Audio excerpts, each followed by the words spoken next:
And our great privilege and our great challenge in any fantasy genre is evil typically is personified. And so you are saying something very significant every time you personify, well, good or evil. Some people just want pure escapism. They're trying to get away from facing evil in their own life, and they don't like finding it in the story. And then there's other people that are commenting saying like, I'm crying. This is extremely meaningful, or I don't know if I love you or hate you for this, but it's connecting. And ultimately, I'd rather have less reach, but deeper. That's the story I prefer to write.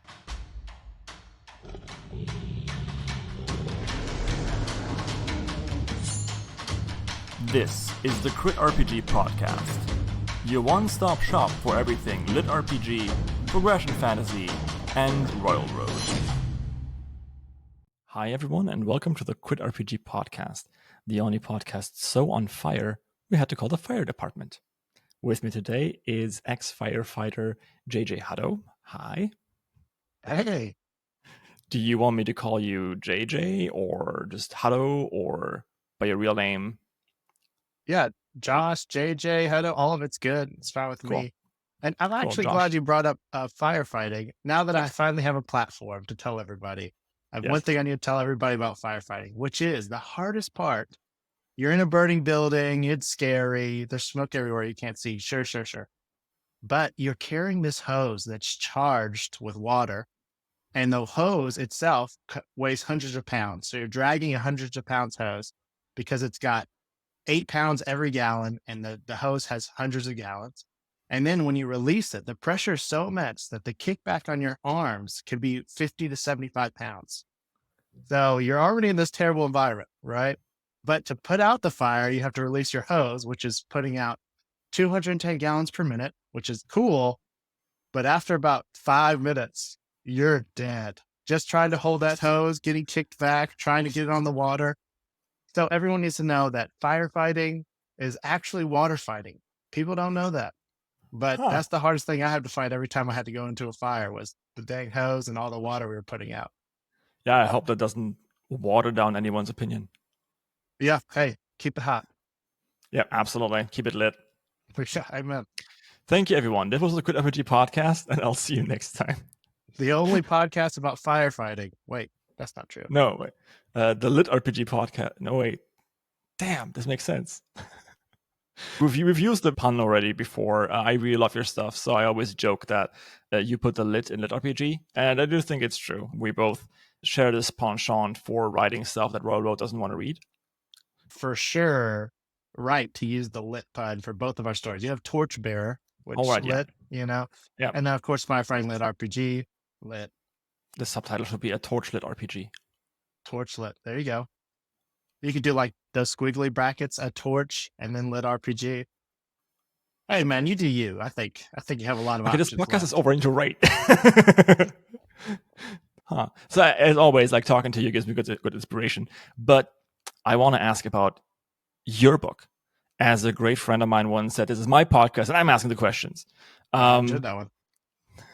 That was a good one. So what made you write something so contentious, yet so brave? I think, like many of us, since I was little, I mean, I was out on the playground with a big stick, pretending it was a spear, and I was shooting lightning. You know, we've always been in our own worlds, and I had a pretty tough childhood, and so we moved a ton, and home wasn't the safest, but libraries, those are my jam, and they were free, and we didn't have a lot of money. So I spent a lot of time going to different worlds, experiencing that fight again and again of good versus evil. And some part of me was encouraged and spurred on to continue to try, to continue to hope. And so that kind of process for processing life has always stuck with me. It's like some part of me always wants to process life through story.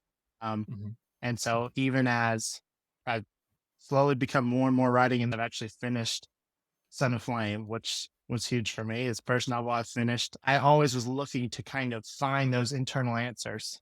And so it's as much a journey for me as it is for the reader to kind of place a character I care about in situations that feel very meaningful to me, facing challenges that feel very real.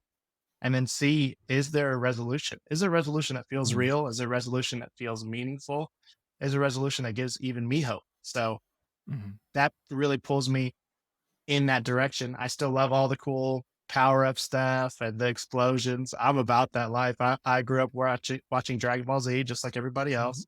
But ultimately, yeah, that's what kind of brings me back to the page every time, is I need this as much as anybody else, if not more. So yeah, I can see that.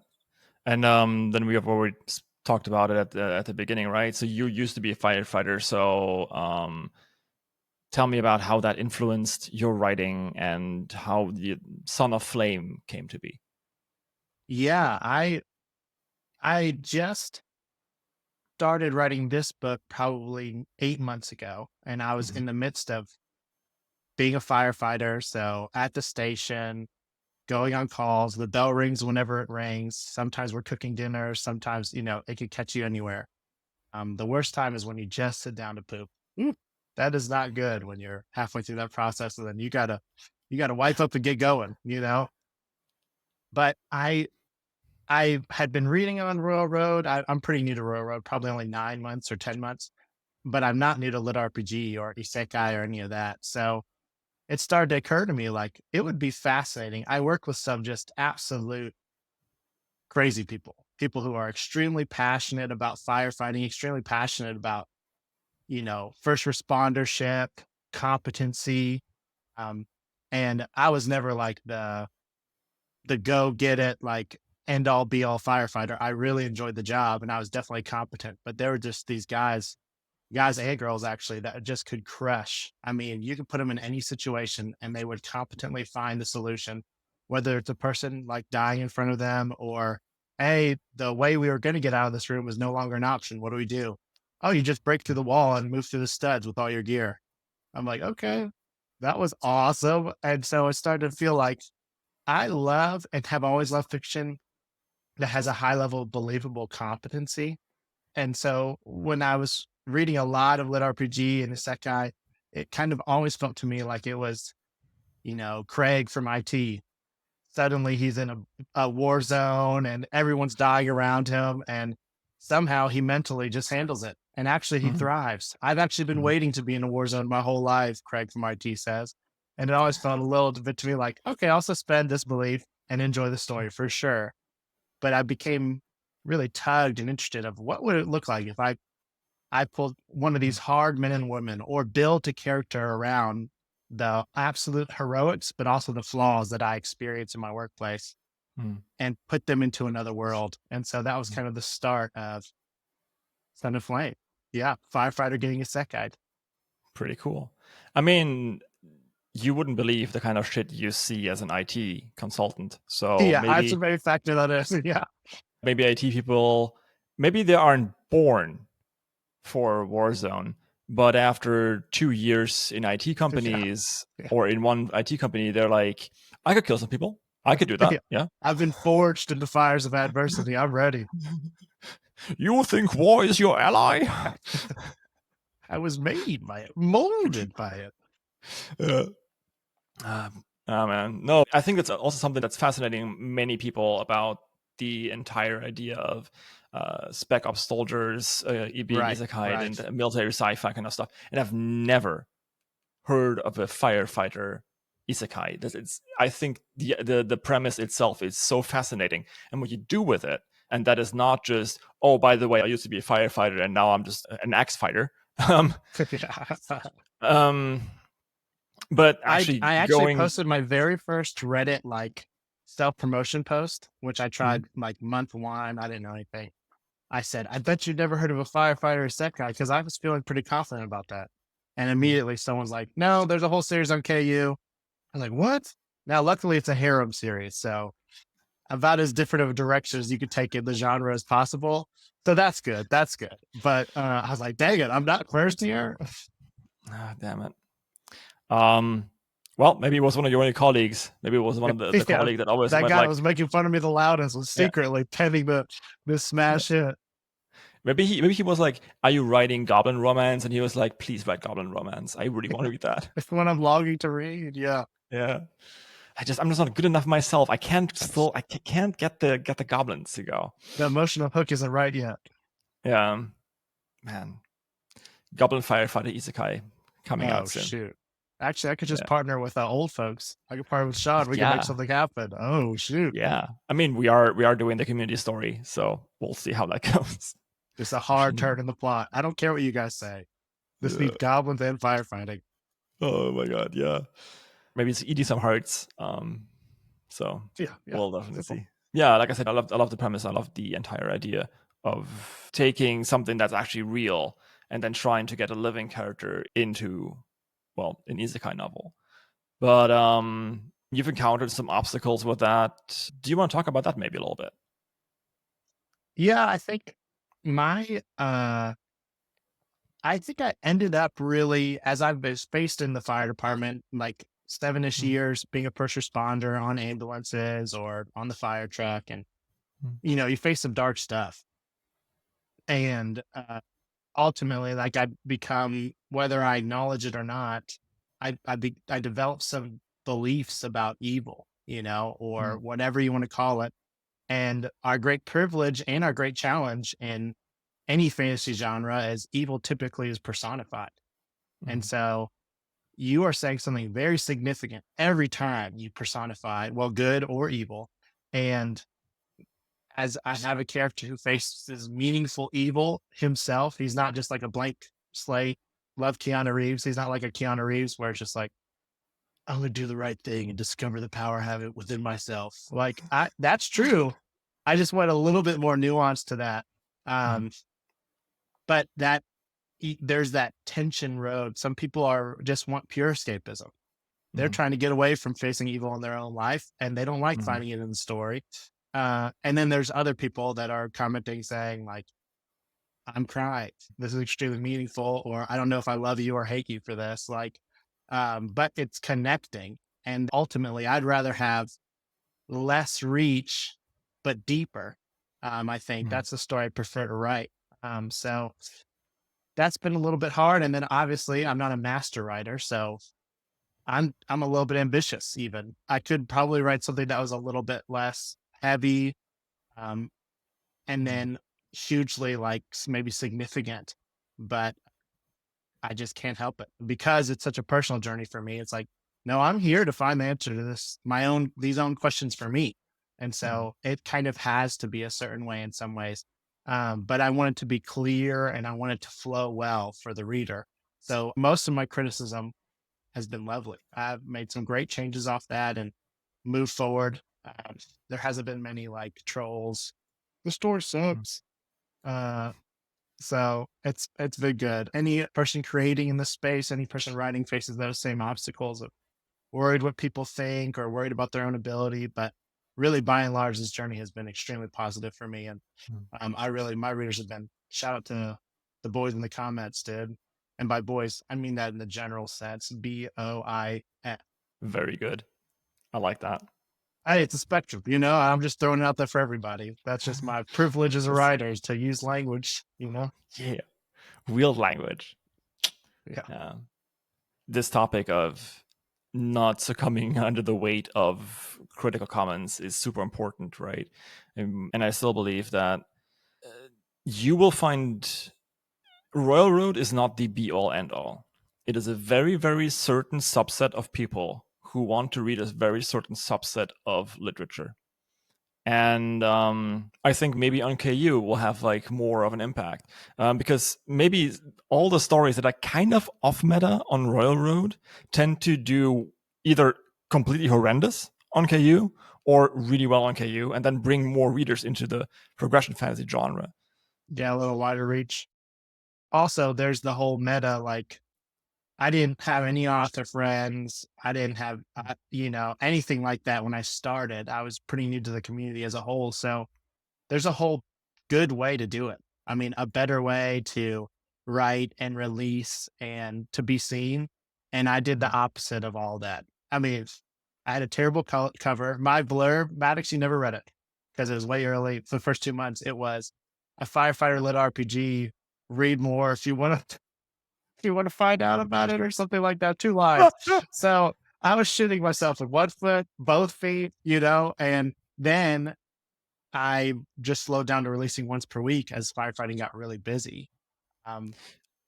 You were And you were so, saying you were saying you're a marketing person now? yeah. Well, you got to learn the market. I was doing market research. So now I know there's all sorts of things that you could do to give your story a better chance, but it's not that I haven't grown, I'm just not one of the heavy hitters or one of the fast growth people. Mhm, But do I check it every day?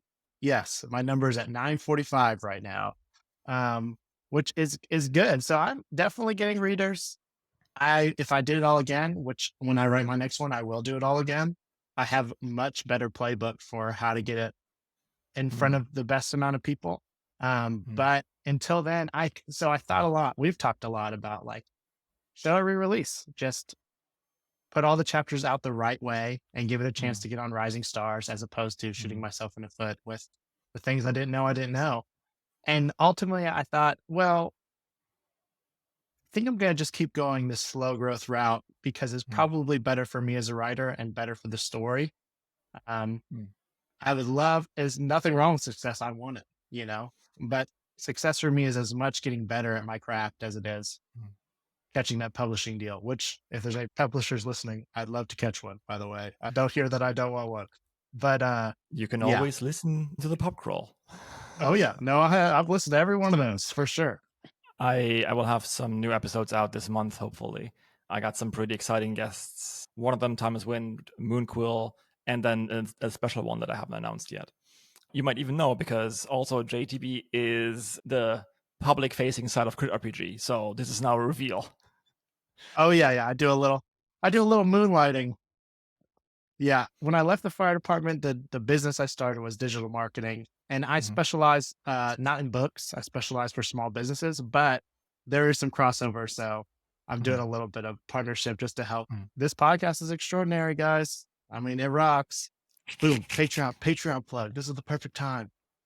Oh yeah.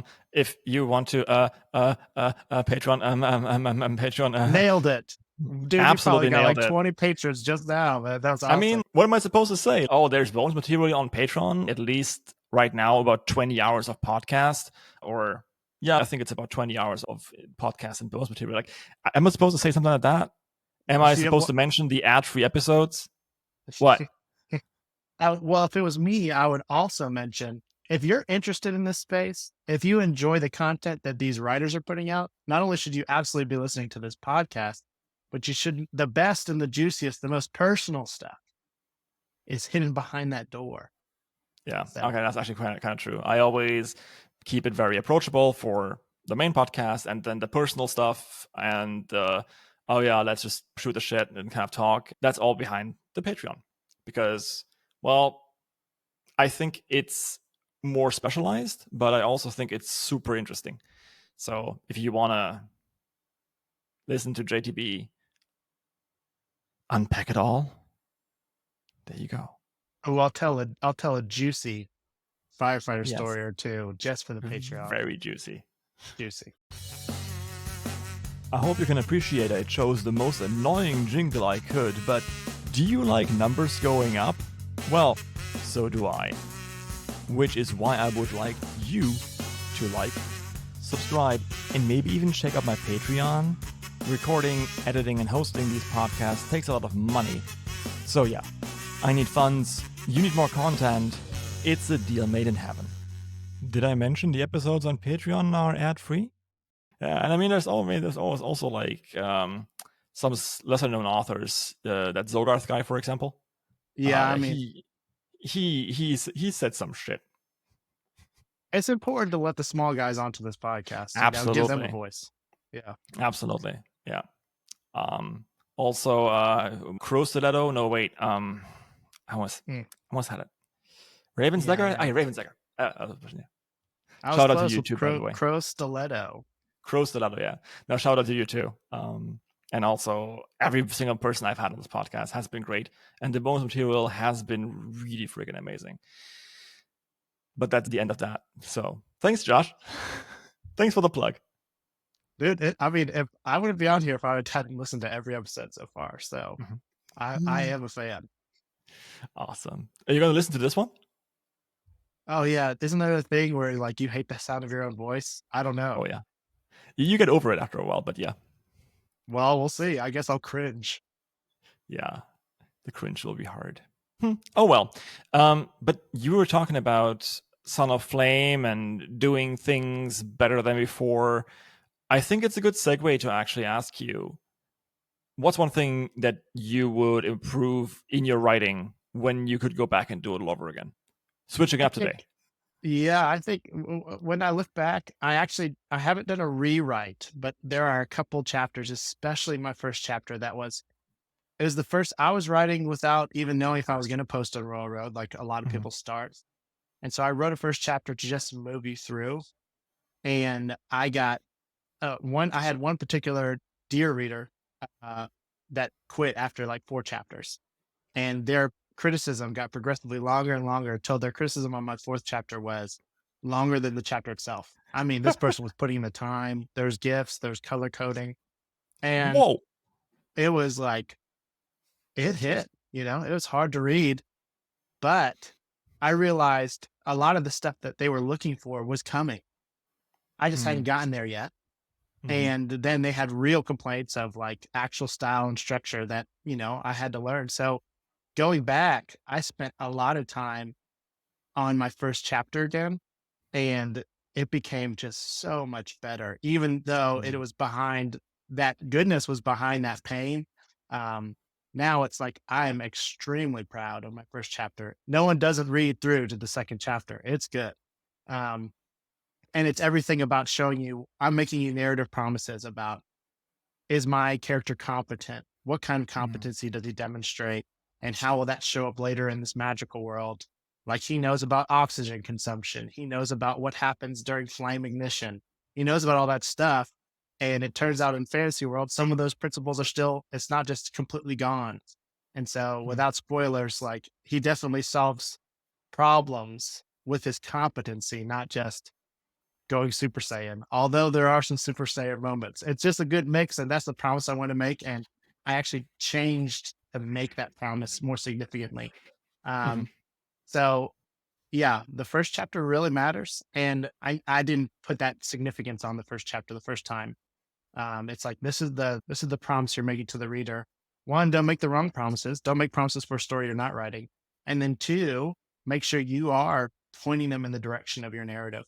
Um, so yeah, that's my big go back and change. I think I did it, but especially going forward from now on, any next thing I write, I'm not gonna obsess over the first chapter, but that's the lens I want to have is mhm. this is what's significant. This is what I'm doing right now. Pretty cool.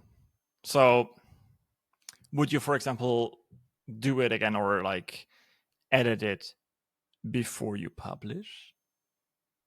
Maybe not the first chapter. I don't know. There is my book really gets to be my book after at like chapter 16. As I'm trying to explore how realistic do I want to make this isekai feel, my Mhm, character, like I spend some narrative time on him starting a campfire and maybe cleaning his first animal for food. mhm, And that's in there now. Will it stay in there? Like, does he do that for the rest of the story? No.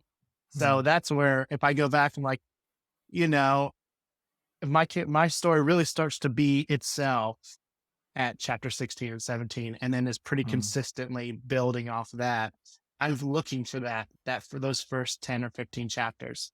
I'm trying to find that. So chapter one, pretty clean, pretty good. And then I'm looking for how's he gonna exist? How's this world gonna be around him until 16? So that's if I was gonna go back and if I do pick up my publisher stuff, that's probably where I'm gonna take a closer look is those chapters. But for mhm. now, they do what they're supposed to do, um, as far as move, establish the character in the space. But yeah, looking back, that might be the most I have to sharpen for this book for sure. Awesome. How long are your chapters in general? I start out between 1500 and 2000, and then right around chapter 20, I get pretty regular of 2000 to 2500. Mhm. And, Okay. and I stay in that, so So, book one is already done. You said how big is it? 135 ish. That's pretty good. Yeah, that's pretty good. Pretty good sweet spot. I mean, if you're not convinced that you should be reading the story by now, well, yeah, give it some time. It's really good. It's really good. Yeah, I think my biggest plug, if I could give it a plug, would be I had so much fun writing it. I mean, it's just been a fantastic experience. And if you're even enjoying it 20% as reading it as I have writing it, I think you'll have a really good time. So it's been immensely valuable for me. That's awesome. That's a very good plug. Not the most elegant segue, but anyway, what is the best advice you've ever gotten as a writer? And why is it not from me? No, you've given me some good stuff reading through some of my pros, especially. Yeah, I think the best advice I have gotten is paraphrase. There's a couple of different groups that all ended up paraphrasing kind of the central idea, which is write like what you're writing matters to somebody. And so I think as we write, we can pretend like, oh, I'm just doing this silly story, or I'm writing comedy or whatever. We can pretend it's not an emotional experience and that it won't be an emotional experience for our reader. One, then you've already, the whole point of art is to evoke some emotion. And so when you're writing, to actually have that in mind right off the rip, it's not just amusement. I've read a good popcorn LitRPG like everybody else and just munching on the kernels, and that's fine. But generally, I think this is going to be the most sustainable and enjoyable for everybody if we write like what I'm writing matters to someone, even if it's just me, But that has really helped me a lot. There's of course the only way to get better to write is to write, but that's how I've been able to write more and keep coming back to writing is this matters. This matters to me. This matters to someone. So that has been the best. That's been the most helpful to keep me coming back, hearing that from somebody. Is there a certain switch in your head that you can turn on and turn off? Do you have a certain guiding thought towards that? Yeah, I think when I'm disconnected, that's the question that's coming up for all of us maybe is, does this even matter? Like, do people even care? Is this going to work? Is this going to be successful? And the switch is kind of reorienting back to what is my definition of success and what matters to me. Because, the negative commenter, the negative reviewer, they're not going to be with me at 6 a.m. when I'm waking up to write. So I need the person who is going to be with me to know why this matters. And that's me. So I don't always successfully flick on that light switch, but when I get going, that's really where I'm orienting around. That's pretty good. And like you said, like what matters to you is improvement and that you love your story yourself. I think it's very healthy. Pretty good. Oh yeah, I have those dark moments like everybody else too. I mean, that's my target I'm trying to hit each day and each time I approach my project. But for sure, I mean, it's a safe struggle for all of us, and hopefully, as we become better storytellers and as we find what matters, it's rising tide raises all ships. I would love to see the whole genre do really well. I love the tropes that we have. I think they really can be really important and significant. For our culture. I mean, I think it matters. I think art matters. I think fantasy and sci-fi has always really, really mattered. So yeah, I'm passionate about it as a reader and as a writer. I sound a little more ambitious than a web serial. That's not what I'm thinking. I'm thinking not ambition, but passion, right? Yeah. And I think that's perfectly okay. None of the people I've had here don't have passion. And I think you're just very honest in expressing it. Even the big names. Zogarth was so laissez-faire and like, yeah, I just gave my main character a bow. That's it. But that wouldn't have been enough to get him 2K words in. There was so much passion behind that pursuit. Yeah, he kind of glossed over the fact that he started writing this because he really wanted to. Yeah. Right? And he glossed over the fact that he had written 3 books before he even started publishing it. Right. Yeah, Zogarth is an amazing person, and he has so many different layers. And I think he's a person very worthy of becoming friends with, because the more you get to know him, the more layers. He's such a smart dude. He was a delight to listen to, for sure. Yeah, absolutely. And funny too. Yeah, man. It's fun. That's really, really cool. Really cool. Also, know you. Oh, know me? Thank you. Yeah. Appreciate that. You mentioned that you spent your childhood in libraries.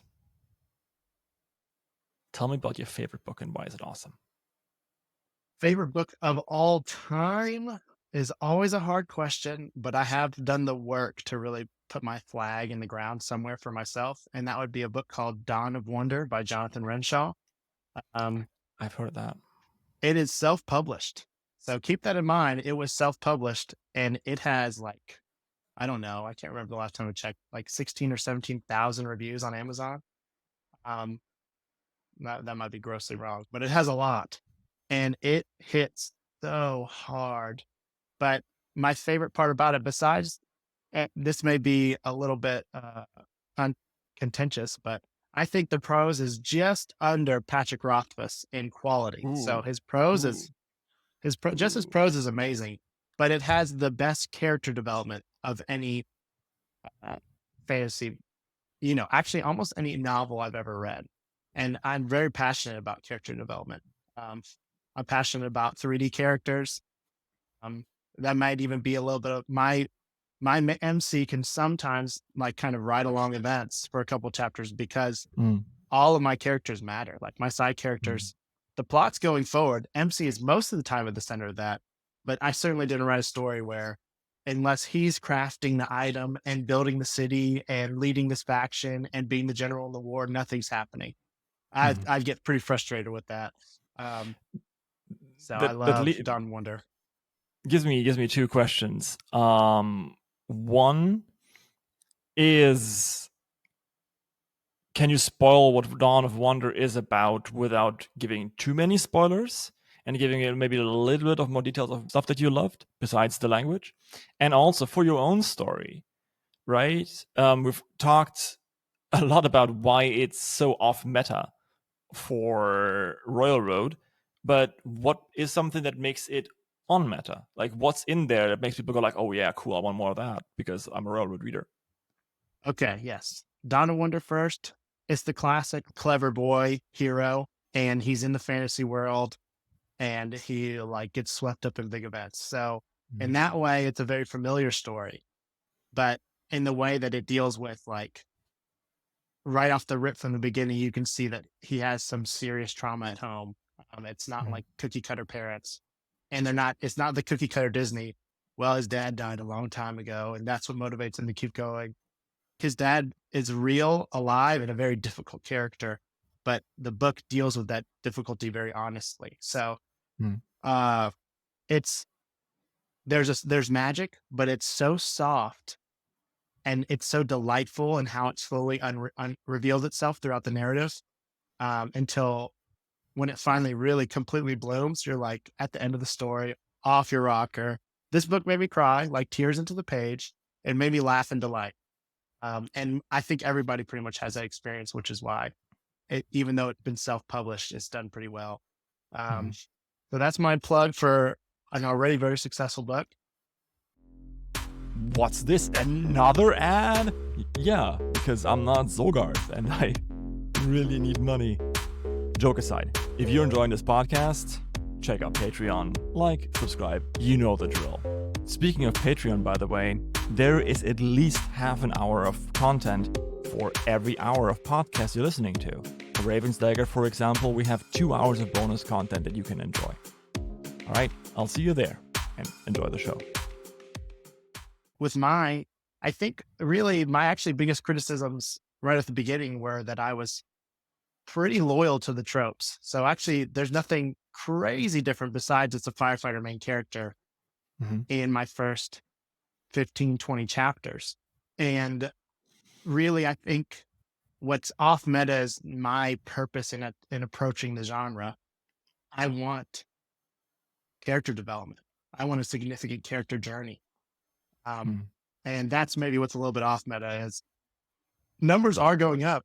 I have a system. I've got levels. You get to see some of that. I have it a little bit more front and center in the beginning of the story, and it kind of fades a little bit to the background, but they're still running. I'm still doing the math, and I have some great classic starts that I did completely on purpose. They're fun, so there's no reason to break them. Like my character is offered 4 classes, and he's looking through them and trying to decide. And then this 5th class mysteriously shows up right before he runs out of time. Boom, baby! That's gold right there. That's a classic. And so he picks that 5th mysterious class that has terrible descriptors, and he chooses the class Son of Flame. And then you get to find out what does that mean and how does that play out. He's still trying to find out what does that mean, how does it play out. So yeah. Plot twist: he becomes a troll on the internet. Yeah. A goblin, dude. Son of Flame's a goblin. Yep. Absolutely. And he eats hearts. No, wait. That's a different story. Okay. I mean, you've heard it here then, right? If you like your standard tropes, if you like mysterious classes and hard decisions and class ex machina kind of goodies, I mean, everyone's like, oh, it's such a deus ex machina, but they all love it. They all love it when something really cool happens. I mean, I do. Oh, yeah. There's an art. We want it. You can't do it all the time. You can't do it for every single problem, but that moment when it does happen is awesome. Very, very true. Okay. Well, then we're already approaching shoutouts. Oh yeah. I prepared for this. Okay. I prepared. Okay. I thought to myself, Josh, don't just shout out the heavy hitters, the ones everyone loves that if you haven't already read. Merchant Crab, for example. You have to. Merchant Crab is exactly on my list there. I was like, don't shout out Merchant Crab. Everyone already knows, everyone already loves it. So instead, I think I have 2 on Rising Stars right now. So this is a rocket, but it's still pretty early, is MagiCraft Master.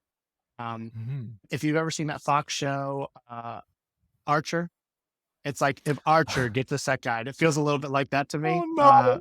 It's a fun start for me. I don't know if that's what the author wants it plugged as, but I enjoyed the danger start. Zone. That's the danger zone, Lana. Yeah, so there's that. And that one's probably gonna do fine. But then another one, this one is a hidden gem because, and I found him reading my story and I went to read his. I made every mistake. He made every mistake twice as far as marketing. He doesn't do any shout outs. He has a cover that is not very marketable, but it's called Glass Mage on Royalroad.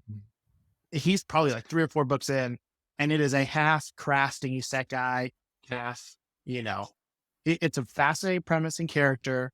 The main character, he's not the most skillful in magic, but he's extremely skillful glassblower. And the author's a glassblower. So if you like that, like meditative prose description of craftsmanship, this is a great story. And then if you like really cool fights, it turns out his like one skill is like moving heat from one place to another. So either taking all the heat surrounding and putting it into something, or taking all the heat out of something. And so he's always doing really cool stuff. Yes, it's great for glass blowing. And then it's great if you're fighting monsters. There's one particular scene in my head where like he stabs his little like glass blowing, spear thing that he just had to grab to fight monsters at the shop into an animal. And then he pulls all the heat out of their chest and it just becomes like a collapsing ice frozen thing. Cool. It's cool. So, and it's under 1,000. It's good. So that's my plug for an actual good story that no one knows about. Okay, yeah, man, Glass Mage. Pretty darn good. Cool. This is usually the point where I shout out something too, and I kind of want to mention Goddess Transformation. Really good story. I stumbled on it for a shout out trade, and then I started reading. I was like, oh, this is very much like my story. It's completely not. Like some of the themes are the same, and the general premise of a semi-immobile MC is still there. But I just really enjoyed reading it because it's definitely top 10% Royalroad stories as far as pacing and prose goes. It doesn't have any of the usual issues of run-on sentences or monologuing dialogue where one character answers their own question and then says the same thing 5 times. It doesn't have that. The characters start a little bit, just a tiny little bit flat, and then suddenly they grow. And because of the story, she can look into every mirror on the planet, and it's all over the place. And it's so interesting to see how she connects all these strands, or the author connects all these strands. And yeah, I can shout that one out. That's really cool. Nice. Yeah. No, I've seen that one. That's a good plug. Yeah. Okay. Oh yeah, like you said, smaller stories that no one knows. Reborn as a demonic tree. Yeah, it's important to keep close to our roots. Yes, it has 15 followers. Hopefully now 16. Yeah, I think it's close to 16. Yeah, 1,000. But I got to give it some space to grow. I think it's actually a pretty good story. Yeah. Mm-hmm. I think it's quick. Yeah. It's close to blooming for sure. Absolutely. Yeah, it's important to branch out with these things. Yeah, that's true. Mm-hmm. That's so freaking true. Yeah. The seed of the story was there the first couple of chapters, but what's grown out of it? Got to root around in the lower segments. Yeah, but then it really becomes something really strong and like an oak. Like an oak, yeah. Yeah. All right, before all these puns sap our strength, this has been the Crit RPG podcast. Man, signing off. Yeah, almost. As always, big shout out to the whole Crit RPG gang. Jay Hutto, or JJ, or Josh is a part of Crit RPG because the cat dragged him in. And again, he's the guy who writes all the Crit RPG stuff on Reddit. So if something is super spicy and you're like, wow, Max would never say that, that's Josh. I would say it. Yep. Throwing you under the Isekai bus again. I love it. Send me. I want to keep throwing you under the bus until you get Isekai. You know this, right? Yeah, you're trying to help me out, and I appreciate that. Yeah, that's true. All right. No. Thank you so much for being here. And if you're listening to the Patreon version, this show keeps going. But otherwise, thank you so much for listening. And I'll see you next time. Great being here.